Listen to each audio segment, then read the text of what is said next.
Assalamualaikum warahmatullahi wabarakatuh. Nama saya Anissa Deswita Saputri. Saya dari Fakultas Ekonomi S1 Akuntansi Universitas Pamulang. Perkenalkan, nama saya Meisya Febiana. Saya mahasiswi semester 3 Universitas Pamulang, Fakultas Ekonomi, Program Studi S1 Akuntansi. Assalamualaikum warahmatullahi wabarakatuh. Nama saya Syarifah, NIM 191112002000295.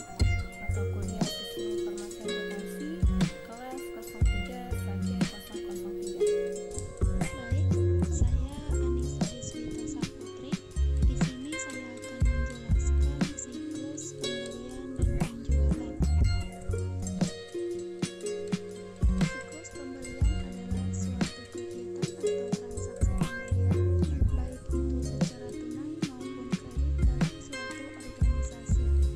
Sistem informasi akuntansi pembelian berarti suatu sistem pembelian atau suatu sistem transaksi untuk mendapatkan barang-barang baik secara kredit maupun secara tunai di dalam suatu organisasi atau perusahaan yang merupakan kombinasi dari orang-orang, fasilitas, teknologi, media, dan prosedur-prosedur dan pengendalian yang ditujukan untuk mendapatkan jalur komunikasi yang penting, memberi sinyal kepada manajemen dan menyediakan suatu dasar informasi pembelian untuk pengambilan keputusan yang cerdik.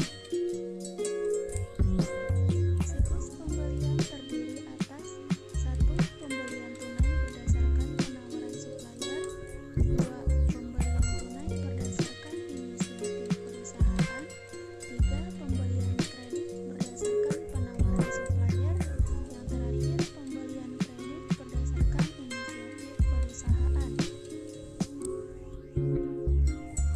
Berikut merupakan flowchart pembelian tunai berdasarkan penawaran supplier. Prosedur pembelian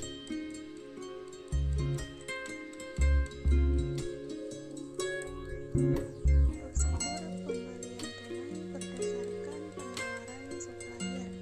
Yang pertama, bagian supplier mengirimkan SPH ke bagian pembelian. Yang kedua, bagian pembelian menerima SPH dari pemasok, lalu membuat permintaan daftar barang yang dikirim ke bagian gudang.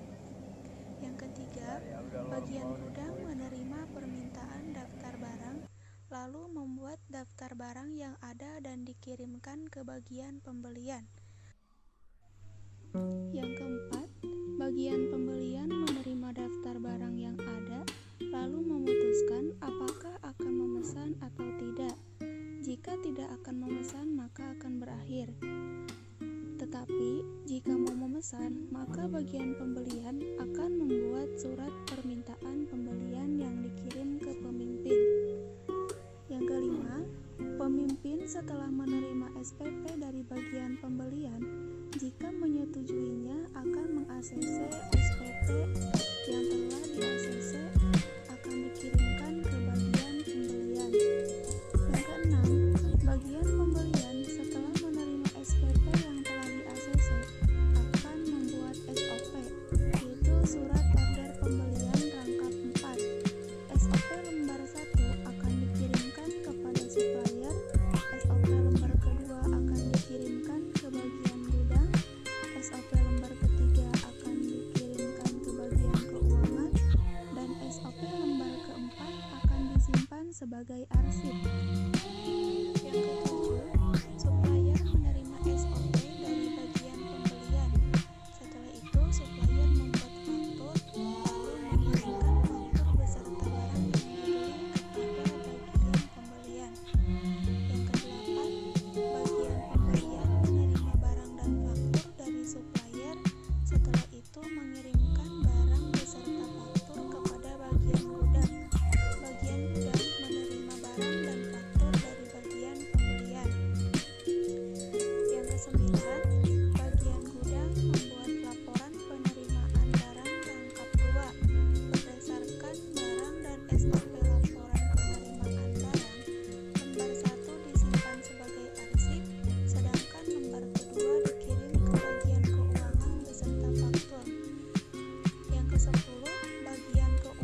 Lembar pertama akan disimpan sebagai arsip dan lembar kedua akan disimpan dan dikirimkan ke pemimpin.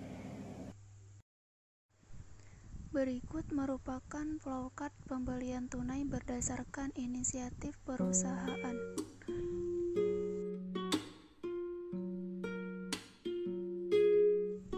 Prosedur pembelian tunai berdasarkan inisiatif perusahaan yaitu bagian gudang yang biasanya membutuhkan barang membuat SPP rangkap 2. Yang kedua, bagian pembelian menerima SPP lembar 1 dari bagian gudang. Yang ketiga, SPPH tersebut dikirimkan ke bagian supplier.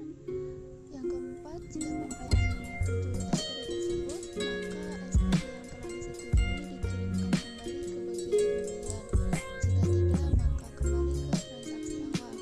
Selanjutnya, berdasarkan SPP yang sudah disetujui, bagian pembelian membuat SOP. Yang keenam, supplier menerima SOP lembar ke-1 dari bagian pembelian. Yang ketujuh, bagian pembelian menerima faktur beserta barang pesanan dari supplier. Yang kedelapan, bagian gudang menerima barang dan mencatat barang baru masuk berdasarkan SOP lembar ke-3 dan membuat laporan penerimaan barang rangkap 3. Yang kesembilan, bagian keuangan menerima SOP lembar ke-2. 10. Berdasarkan SOP lembar ke-2, faktur dari bagian pembelian serta laporan lembar ke-2, bagian keuangan melakukan pembayaran kepada bagian supplier. Bagian supplier menerima uang dari bagian keuangan. Supplier membuat faktur lunas rangkap 2. Yang terakhir, bagian keuangan menerima faktur lunas.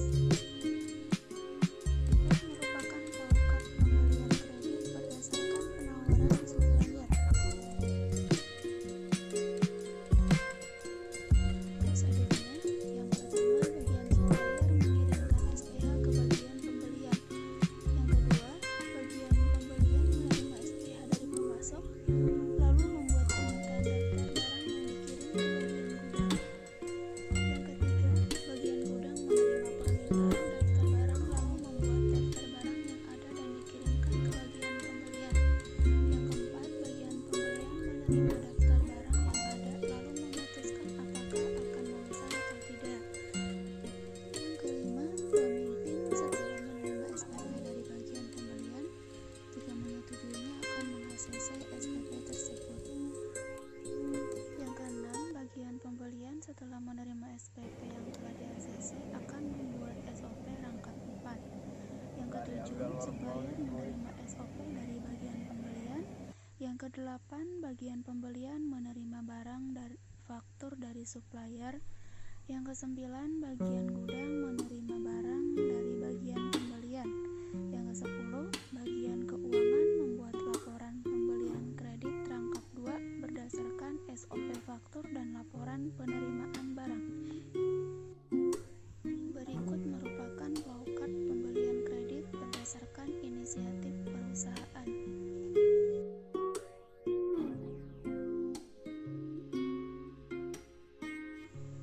Baik, sekarang saya akan menjelaskan bagian dari siklus penjualan.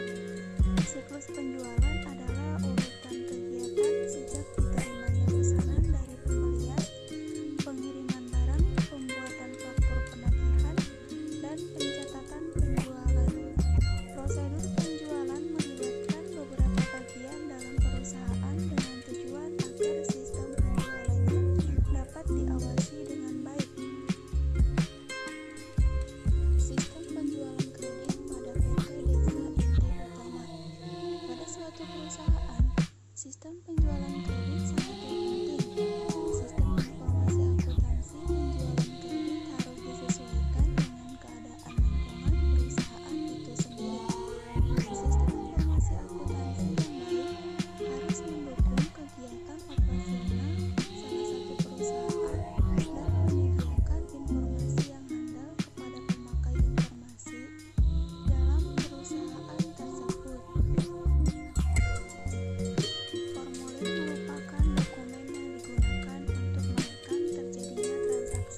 digunakan untuk mencatat transaksi penjualan kredit yang ada pada PT Deksa Inti Utama. Yang kedua, jurnal umum. Catatan akuntansi ini digunakan untuk mencatat harga pokok produk yang dijual berupa cat dan lain-lain, penjualan tunai maupun kredit, piutang, hutang, dan biaya-biaya. Yang ketiga, buku besar. Catatan akuntansi ini terdiri dari rekening-rekening yang digunakan untuk mengirimkan data keuangan yang telah dicatat sebelumnya dalam jurnal. Yang keempat, kartu gudang atau stok persediaan. Catatan ini diselenggarakan oleh fungsi gudang untuk mencatat keluar masuknya barang pada PT Deksa Inti Utama. Yang kelima, kartu piutang. Catatan akuntansi ini digunakan untuk mencatat jumlah piutang pembeli pada PT Deksa Inti Utama. Kartu ini berisi nama debitur, alamat, nomor dan tipe barang, pokok dan bunga kredit, administrasi, dan lain-lain. Dalam pencatatan piutang, dokumen ini digunakan untuk mengetahui jumlah piutang debitur pada PT Deksa Inti Utama. Untuk laporannya, yang pertama laporan harian kas. Catatan ini digunakan untuk mencatat penerimaan kas setiap hari pada PT Deksa Inti Utama. Yang kedua, laporan piutang jatuh tempo. Catatan ini digunakan untuk mencatat piutang yang telah jatuh tempo pada PT Deksa Inti Utama. Catatan ini berisi tanggal jatuh tempo, nomor faktur, nama pembeli, tunggakan, dan penjual. Yang ketiga, laporan laba rugi. Laporan ini menunjukkan besarnya piutang seluruh debitur, biaya-biaya, dan pendapatan secara keseluruhan. Yang keempat, neraca. Laporan ini menunjukkan kekayaan perusahaan yang dihitung dari akta valuasi.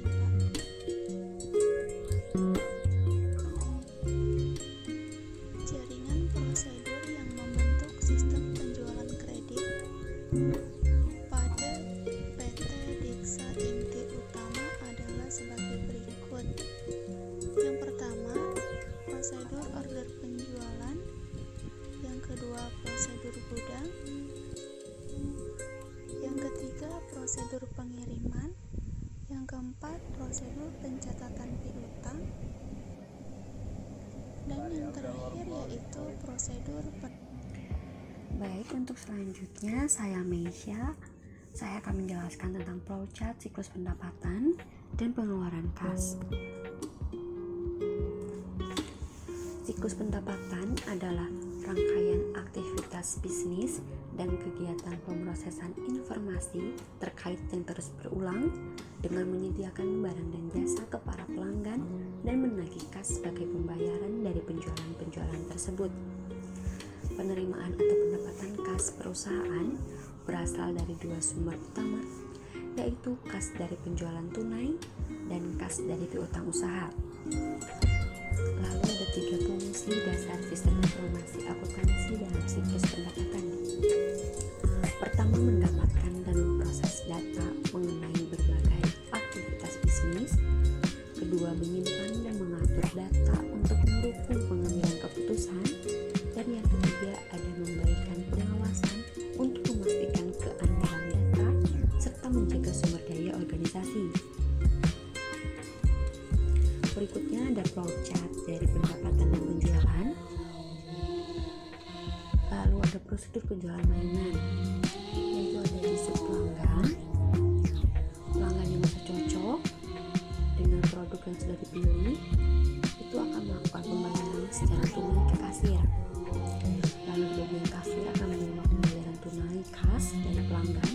Kemudian kasir membuat laporan penerimaan kas atau LPK dan dikirimkan ke bagian keuangan.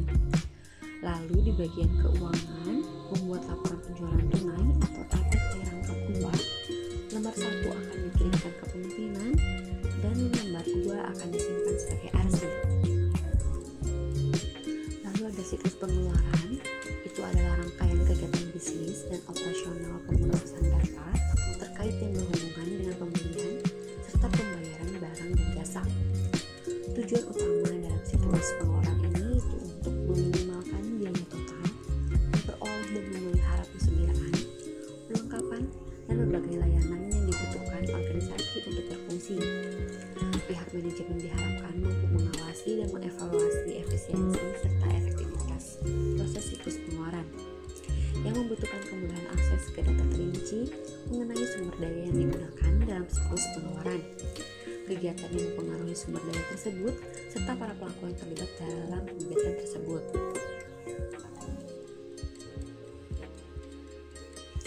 Lalu ada 3 fungsi dasar sistem informasi akuntansi dalam siklus pengeluaran, yaitu memperoleh dan memproses data mengenai berbagai aktivitas bisnis, menyimpan dan mengatur data untuk mendukung pengambilan keputusan, dan menyediakan fungsi pengendalian untuk memastikan keandalan data dan penjagaan atas sumber daya organisasi. Dan ada 5 bagian dari siklus pengeluaran kas ini, yaitu ada supplier, bagian pembayaran, pemegang kas, akuntansi, dan manajer. Lalu ini ada flowchart dari pengeluaran kas. Yang pertama itu ada bagian supplier. Supplier membuat faktur lengkap 2, lembar 1 dikirimkan ke bagian pembayaran, dan lembar 2 disimpan sebagai arsip. Lalu di bagian pembayaran menerima faktur lembar 1 dari supplier.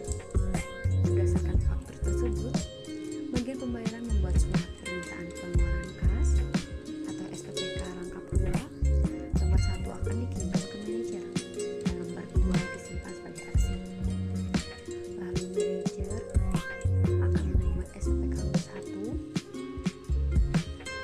dan akan menyetujui SPPK tersebut dan mengirimkan SPPK yang telah disetujui ke bagian pemegang kas. Lalu bagian pemegang kas menerima SPPK yang telah disetujui. Berdasarkan SPPK yang telah disetujui tersebut, bagian pemegang kas membuat bukti kas keluar atau BKK lengkap 3. Lembar 1 beserta uang dikirimkan ke bagian pembayaran, lembar 2 dikirimkan ke bagian akuntansi, dan lembar 3 disimpan sebagai arsip. Lalu bagian pembayaran menerima BKK lembar 1 beserta uang. Selanjutnya bagian pembayaran melakukan pembayaran kepada supplier. Supplier menerima pembayaran dari bagian pembayaran.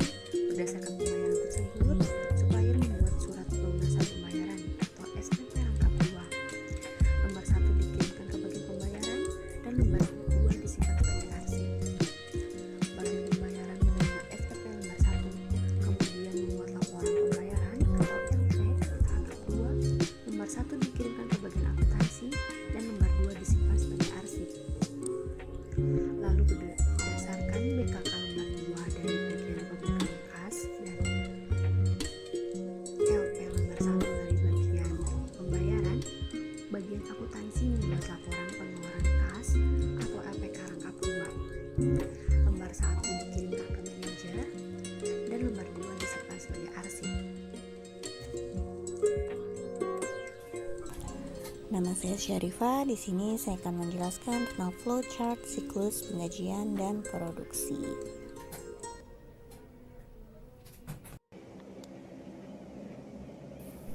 Oke, yang pertama siklus penggajian. Siklus penggajian adalah rangkaian aktivitas bisnis berulang dan pemrosesan data terkait yang berhubungan dengan pengelolaan pegawai di tempat kerja secara efektif. Di sini ada tugas dalam siklus payroll. Yang pertama itu 1 rekrutmen dan perekrutan pegawai baru. Yang kedua pelatihan. Yang ketiga penugasan pekerjaan. Yang keempat kompensasi atau penggajian. Yang kelima evaluasi performa kerja. Dan yang keenam pengeluaran pegawai karena pemberhentian sukarela maupun tidak. Di sini ada 3 fungsi dasar dari sistem informasi akuntansi pada siklus SDM atau penggajian. Yang pertama itu pemrosesan data transaksi tentang aktivitas karyawan. Yang kedua menjaga aset organisasi. Dan yang ketiga penyediaan informasi untuk pengambilan keputusan. Apa aja sih aktivitas siklus penggajian? aktivitas siklus pengajian di sini ada 7. Yang pertama itu perbarui file induk pengajian, yang kedua perbarui tarif dan pemotongan pajak, validasi data waktu dan kehadiran, mempersiapkan penggajian, membayar gaji, hitung kompensasi dan pajak yang dibayar perusahaan, dan keluarkan pajak penghasilan dan potongan lain-lain. Oke, di sini ada flowchart siklus penggajian. Kalian bisa lihat di sini ada bagian personalia, keuangan, buruh, dan pimpinan. Di sini ada step-step bagaimana siklus dari proses penggajian. Selanjutnya adalah siklus produksi. Apa sih siklus produksi itu? Serangkaian aktivitas bisnis dan kegiatan pengolahan data yang berkaitan dengan proses pembuatan produk dan terjadi secara terus-menerus. Keberadaan sistem informasi akuntansi sangat penting dalam siklus produksi. Dengan sistem informasi akuntansi membantu menghasilkan informasi biaya yang tepat dan waktu kerja yang jelas. Di sini terdapat ada tujuan siklus produksi. Di sini ada 6 poin tujuannya, yaitu pertama, semua produksi dan perolehan aktiva tetap diotorisasi dengan baik. Yang kedua, persediaan barang dalam proses dan aktiva tetap dijaga keamanannya. Yang ketiga, semua transaksi siklus produksi yang valid dan sah akan dicatat. Yang keempat, semua transaksi siklus produksi dicatat dengan akurat. Selanjutnya, catatan yang akurat dipelihara dan dilindungi dari kehilangan. Dan yang terakhir, yang keenam, aktivitas siklus produksi dilakukan secara efektif dan efisien. Oke, selanjutnya di sini ada peran sistem informasi akuntansi pada siklus produksi. Perannya di sini ada 6 poin. Yang pertama itu bauran produk apa yang ingin diproduksi. Yang kedua, penetapan harga berapa produk HPP sampai produk selesai dibuat. Yang ketiga, alokasi dan perencanaan sumber daya. Contoh, apakah membuat atau membeli. Yang keempat, ada apakah kita akan membeli produk lalu dijual, atau membuat atau memproduksi sendiri lalu dijual. Selanjutnya ada manajemen biaya dan merencanakan atau mengalokasikan biaya-biaya yang timbul. Di sini ada aktivitas siklus produksi. Terdapat ada 4 aktivitas dasar dalam siklus produksi. Yang pertama itu adalah desain produk, perencanaan dan penjadwalan, operasi produksi, dan akuntansi biaya. Oke, selain itu di sini ada fungsi utama juga fungsi utama kedua dari sistem informasi dalam manajemen SDM. Menyediakan pengendalian internal yang memadai agar dapat memastikan terpenuhinya tujuan-tujuan. Apa saja tujuan-tujuan itu? Yang pertama, semua transaksi penggajian diotorisasi dengan benar, semua transaksi penggajian yang dicatat valid, semua transaksi penggajian yang valid dan diotorisasi dicatat, semua transaksi penggajian dicatat secara akurat. Yang kelima, peraturan pemerintah terkait yang berhubungan dengan pengiriman pajak dan pengisian laporan penggajian serta MSDM telah dipenuhi. Yang keenam, aset baik kas dan data dijaga dari kehilangan atau pencurian. Dan yang terakhir, yang ketujuh, aktivitas siklus manajemen SDM atau penggajian dilakukan secara efektif dan efisien. Ada kegiatan siklus produksi. Akuntan perusahaan dalam kegiatan siklus produksi umumnya berada pada siklus akuntansi biaya. Namun, untuk peranan lain tetap dituntut kepada mereka untuk saling berkoordinasi dengan siklus lain.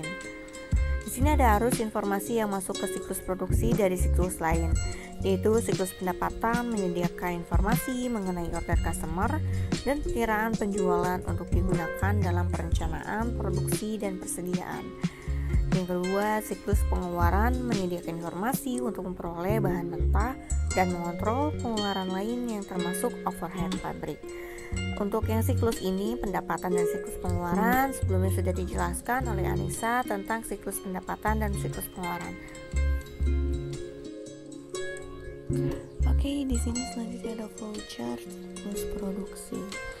Di sini kalian bisa perhatikan step awal dari siklus produksi dari bahan mentah sampai barang jadi, seperti di gambar ini. Sekian dari pembahasan kelompok kami, kelompok 9 Terima kasih. Wassalamualaikum warahmatullahi wabarakatuh.